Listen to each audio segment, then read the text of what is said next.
It's a big difference. No one pushed anybody, and being pushy is different from pushing someone. It's very gray. Rape is a strong allegation, and some of these stories were that you pinned women down. I mean, like bad stuff, either happened or it didn't, right? Yeah, it's a serious word, but I think they've changed the meaning. How so? Because I've never been violent to anybody. The rape is a violent crime. So it is a very serious. Somebody jumps out of bushes and rapes somebody, it's different, I think. So it's a different kind of recollection. I mean, so I don't think anybody's saying it was violent. Of course, I've been insensitive, but certainly I've never been forceful in any of my relationships. All of what I've had has been consensual. What it is, ho, what's up? There's a difference between being a playboy versus feeling untouchable. There's a difference between being violent and being predatory. Both hold power and have negative consequences. What Russell Simmons has allegedly done is show his true colors. Just because he wasn't jumping out of bushes doesn't mean he hasn't done anything wrong. This is a man that has lived a fruitful life. He is basically the founding father of a lot of what we see today from other hip-hop moguls. So it makes you question, how could a man who's virtually able to get anything and anyone he wants resort to the bottom of the barrel actions that has now tarnished the legacy he has built for himself? What is it about Russell Simmons that has made him believe that he wasn't doing anything wrong? Money and power. One thing that Russell will acknowledge is that he was a horrible person. He was insensitive and showed little to no regard for people's feelings, including the women he encountered. This lack of sensitivity has enabled him to pursue women with gestures of gifts and flowers. This is a part of the Playboy Act. Pursue with kind gestures to butter the person up, to let their guard down, but have no proper intentions. Utilizing his power and privilege to get what he wanted from younger women is predatory behavior. Jenny Lumet is a screenwriter. She knew Russell because they ran in the same circles and worked together previously. One night, Russell offered her a ride home because they're acquainted with each other. She thought nothing of it, even though he had sent her flowers to her home and pursued her lightly for the past few years. She assumed he'd tell his driver to direct her to her place since he knew where she lived. He had once lavished her with 250 balloons and a card. Upon entering the car, she still told the driver her address, and Russell immediately told her no. She told the driver again her address, and Russell again said no, making her become visibly anxious.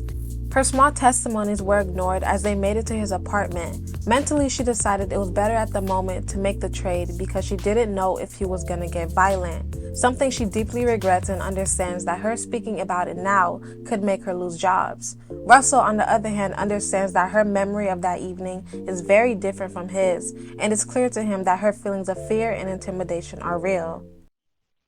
Unless you believe yourself. So whatever I did unintentionally, I believe the women and I believe me in some cases. I believe Jenny Lumet.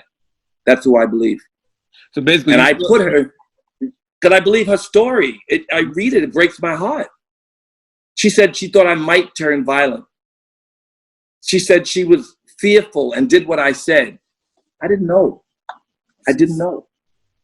And I never heard from her that this is how she felt. And when I read the story, it brought me to tears. So I don't want to re-victimize these women at all. So I'm getting the feeling that you were a shitty person, but you weren't a rapist. That's what you're... I was a horrible person. Okay. That was not horrible. We didn't know any better. I'll just tell you, I was just watching Boomerang, and this is honest. I just watched Boomerang. I was I went out. I had more foursomes than most guys had one girl. I dated, Japanese and Korean and African. I've dated supermodels from everywhere. And if I had a nickel for every girl who didn't get what they deserved out of our relationships, I'd be richer than Puffy or something. But so I disappointed a lot of people and I hurt some people. Well, I'm not a rapist and I'm not violent. I've never been violent. And nor have I even ever felt that someone thought that. Fear and intimidation has plagued the industry for years of powerful men being predatory, using their position to put women in compromising situations. His recollection may be different in how he views it, but he knew the power he held in being the Russell Simmons. In 1977, Russell Simmons heard Eddie Chiba. He recounts this moment as feeling like he saw this new genre called hip-hop as seeing the invention of the wheel. I walked in Charles Gallery in Harlem, and there was a rapper by the name of Eddie Chiba. And he was spitting rhymes, and people were responding to him. He said, "Who make it sweeter? Chiba, Chiba, Chiba." Say, who makes it sweeter? Russell wanting to create a path for himself, seeing a gold mine in front of him, he decided to start going to different events and networking, recruiting people and building relationships. He even recruited his own brother.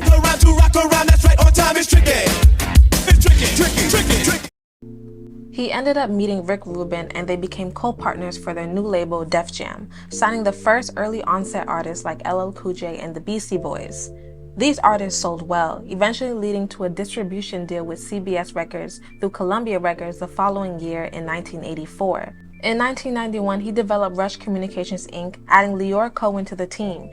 He helped expand Def Jam and Rush into movie production and magazine publishing, which became one of the largest African-American-owned media firms in the United States. This was around the time the modeling industry was really becoming fabulous, introducing to us the world-famous models we know now, including Kimora Lee Simmons. Kimora, who was 5'10" by the time she was 10 years old, her mom got an idea and put her in modeling school.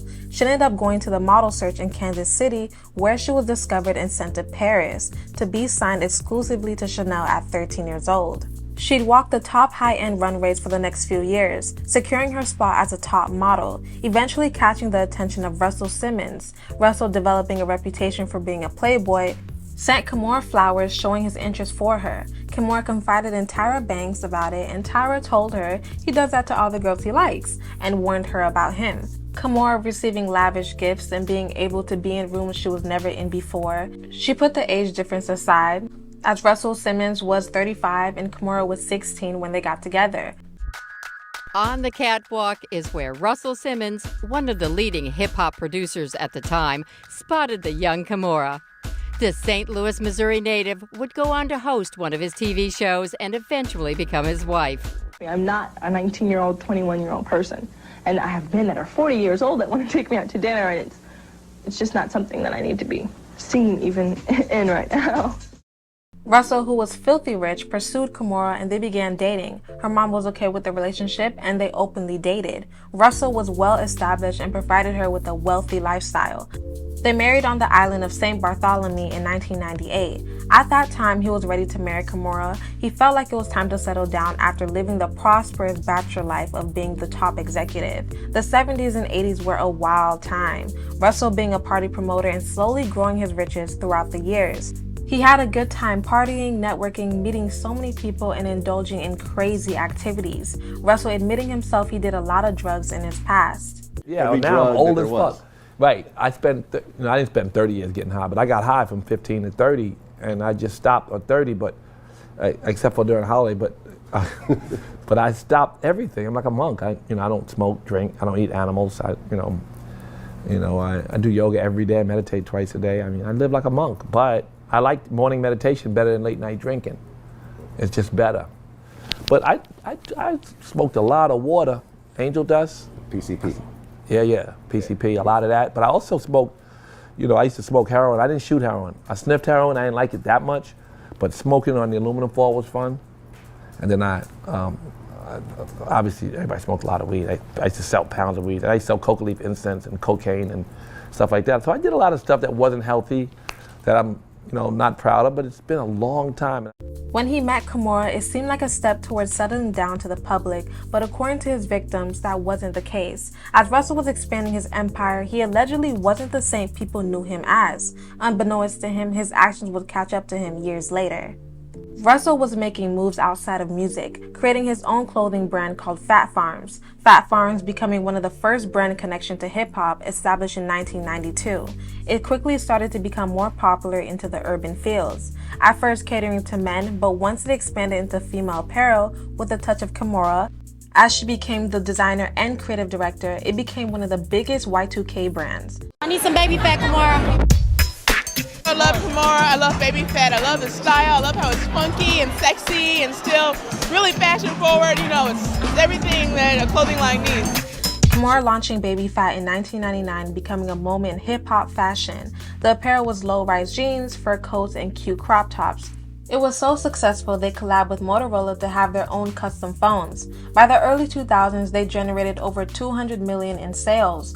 While Russell was making money from collabing with Def Jam with HBO, creating Def Jam Comedy and Def Jam Poetry.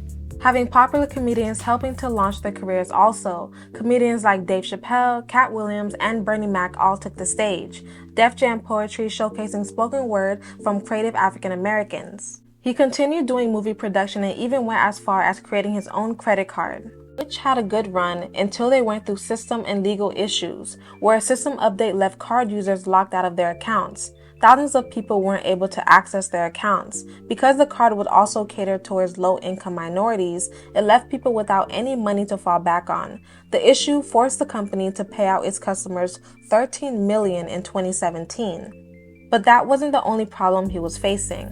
Amidst the Me Too movement where women were outing Harvey Weinstein for sexual misconduct, Russell found himself in the mix. Throughout the 2000s, Russell Simmons was rebranding his image as a yoga-doing vegan who transitioned his life through radicalness to peace, light, and calmness. He started doing more civil work. In 2002, Russell Simmons became the chairman of the board of Foundation of Ethnic Understanding. In 2009, he was appointed Goodwill Ambassador for the UN Slavery Memorial at the United Nations to honor the victims of slavery and the transatlantic slave trade. But in 2013, he released a racially insensitive and downright stupid parody skit of Harriet Tubman having sex with her white slave master, with the intent of filming the act and blackmailing him. Maybe this was a humiliation ritual, or he was again being insensitive to others, but he said he thought it depicted Harriet Tubman outwitting the slave master. He thought it was politically correct and called himself silly. All that would be swept under the rug when he was included in the Me Too movement. As another powerful figure that abused his position, the accusations started rolling in 2017 when Carrie Callaghy claiming she met Russell when she was 17 in 1991. She said he took her back to his apartment to show her a music video they had been working on, only to have Russell make aggressive sexual advances on her and tear off her clothes. Carrie said he coerced her into performing oral sex, then briefly penetrating her without consent as she was taking a shower.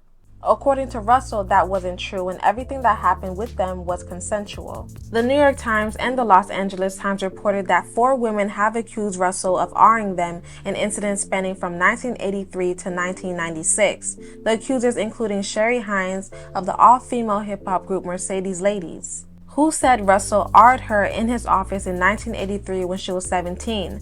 Former music journalist Tony Sally, who said she casually dated Russell after meeting him on an assignment in 1987. Sally describes Russell inviting her to a party in his apartment where she said he R-ed her. A year later, she said she had to physically fight off his advances at a hotel room during a music conference in Florida.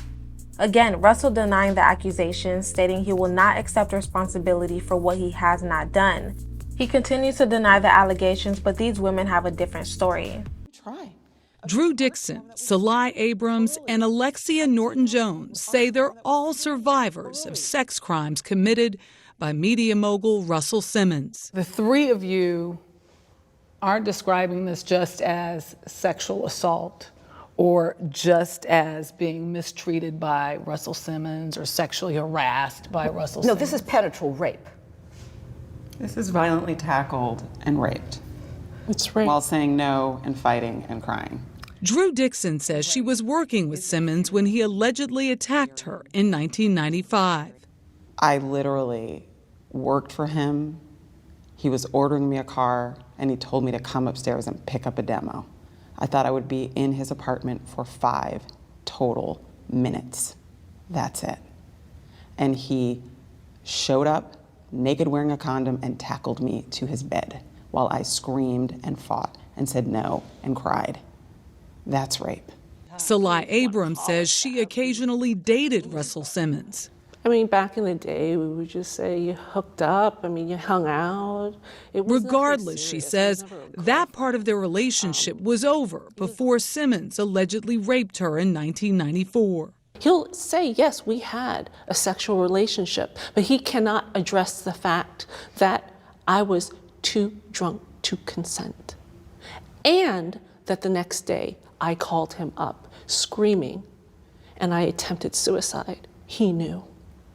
And I told him why, that he had ruined my life and that I had nothing. Russell Simmons said all of his relationships have been consensual, and in a statement to CBS This Morning said, "I have issued countless detailed denials of the false accusations against me. These denials have been validated by my passing 9 prosecution-grade lie detector tests." He also referenced changing social norms, saying, "I have admitted to being a massively unconscious playboy, which today is appropriately titled womanizer. The social change from today's activism is more important to the world my daughters will inherit than any dirt from false accusations from nearly 40 years ago." I'm not trying to take anybody down, you know. I would have been taken down by this if I had said this when I was 24 years old. Their decision to speak out publicly came after a groundswell of sexual assault allegations against prominent men like Harvey Weinstein. It felt like this portal opened suddenly where women were being believed, and I wondered if that would apply to Black women. Each of these women filed a police report decades after the alleged crimes were committed and beyond the statute of limitations to prosecute. Russell Simmons faces no charges. Still, coming forward is complicated for his accusers. Black people have very few heroes to spare. Not many of us get to the level of success of a Russell Simmons, which is why I was so proud of him. The police began investigating the accusations towards Russell. Russell deleted his Twitter and created his own hashtag on Instagram called Not Me. One of the women, Jennifer Lee, said she befriended Russell in New York City in 2006 over their shared love and passion for meditation, yoga, and a vegan diet, and trusted him due to his reputation as a spiritual conscious person and his promise to help her make her film. When Jennifer was invited to Russell's Los Angeles house in 2016, she said he asked to have sex, to which she replied no.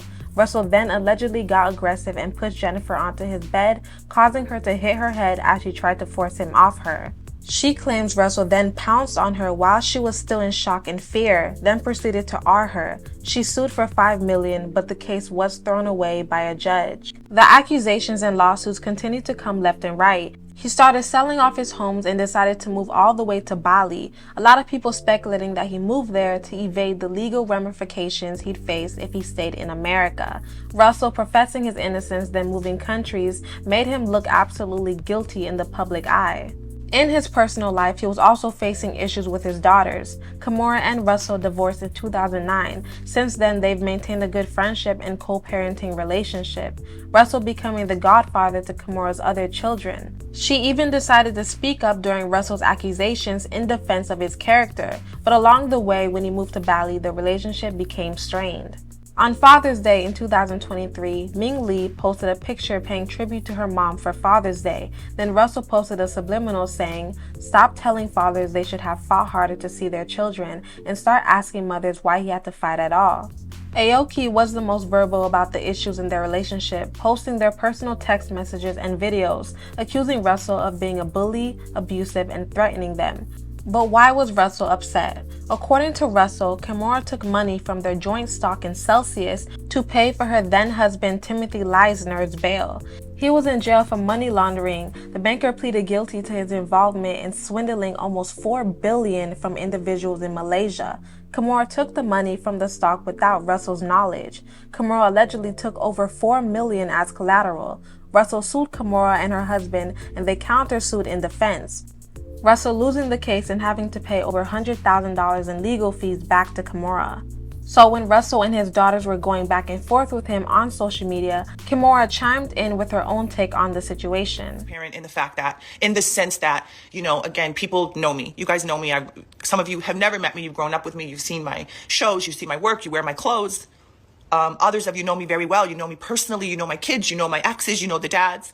A lot of people here know both of us. You know, and they know he's wrong. All the friends have said, this is wrong, this is crazy, we don't understand it. But they still support him. I feel like it's one of those things where he's just like a bigger than life kind of, you know, powerhouse. And so he just kind of turns and manipulates the press and people and to believe, you know, anything like gaslighting, you know, like that didn't happen. I didn't do that to you. I didn't do those things to you. I didn't, you're imagining things. How many countless women have said this, have been told this, I should say, or would say this to you? Myself and my 2 girls who are adults included. You guys didn't just start to see my kids. We didn't just go through a divorce. We went through this divorce, I don't know, 20 years ago, 20 some odd years ago. So this is not a situation, again, you can get receipts, you can go see where they say like, oh, kids been brainwashed, but we've been fine up until these past several years. So, what happened? All of a sudden now the kids are brainwashed. All of a sudden now these young women who are grown women are babies. They have their own relationship with you. You have your own not existent relationship with them. I'm just asking that you please leave us alone. I've tried to go to lawyers and get help. I've tried to show all the crazy texts I've had to block. Like, you do crazy shit like send flowers to yourself and take a picture and post it on the gram and tell everybody I sent you flowers. Again, I have receipts of all of this. I have receipts from your office saying that you sent flowers to yourself without my permission. I have all of this. You guys have never seen it because it just doesn't warrant, it doesn't rise to that occasion. I mind my own business, but please don't attack my children. They've been through so much. Don't attack my family, which is supposed to be your family too. Don't do that because you're at rock bottom. I don't know. Hypothetically, you're at rock bottom. You've hit the bottom. I don't know. You're grasping at straws. I don't know if this is a money grab. I don't really know what this is. I think it's probably all of the above. I have to say I think and allegedly and all these things just so I can be, right in saying like my feelings and how I feel, what I think. But I met this person when I was in high school in St. Louis, Missouri. I was modeling. I was 16 years old. Like, I've known you and everybody knows. Again, that's documented. You can see. I believe I was maybe a sophomore. I know it was before junior prom and senior prom because I went to both of those proms alone with my friends when I was dating them. So it was definitely long before junior and senior prom. I think it was around sophomore year of high school. And again, everybody knows this in my life. They know I was walking around, they see me. The point of it is I've known you a long time and I've seen lots of stuff and I just choose to not go there. Lots of things that I could say over the time. Some of these other people can be bowled over. A lot of my women, friends and other moms, they've gone through things. I've lost friends of mine. People have passed on. I've been through a lot. And I've seen where women, a lot of times, just don't get their just due. They don't get support. They don't have anything to show for their life and their contributions because they depended on a man. I am not that. I'm one of the few. Kimora acknowledges her being very young when she started dating Russell, but also defending him when the allegations first dropped.